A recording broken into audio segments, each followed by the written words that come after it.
Welcome to the French Drainman channel. I'm Robert Sherwood. I get asked in the comments section on our channel a lot, do you put stone under your pipe? No, I don't have to.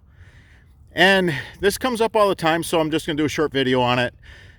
Okay, so the guys that are trying to tell you not to use our fabric, our double punch, non-woven geotextile fabric, they're telling you to put stone under the pipe. And I'm going to show you why. Okay, so here's a visual. No geo fabric. Yeah, you got to put stone under the pipe.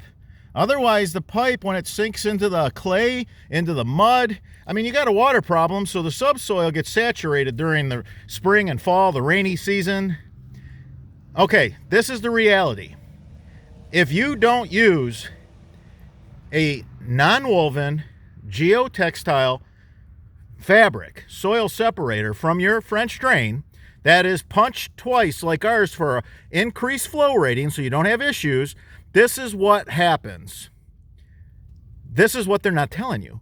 They say, yeah, you want to put stone under the pipe. Well, if you don't use the fabric, you see what you get.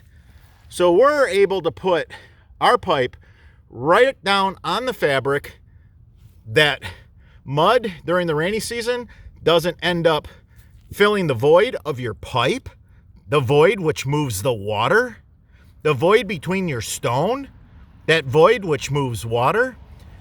The geotextile, non-woven filter fabric has never disappointed me, and it's never caused a problem with a system in 35 years that I've installed. So I recommend it no matter where you live. There's so many benefits, it's endless, but the last thing it does is harm your system. It's all pluses. It's all benefits. All right, everybody. Until that next video.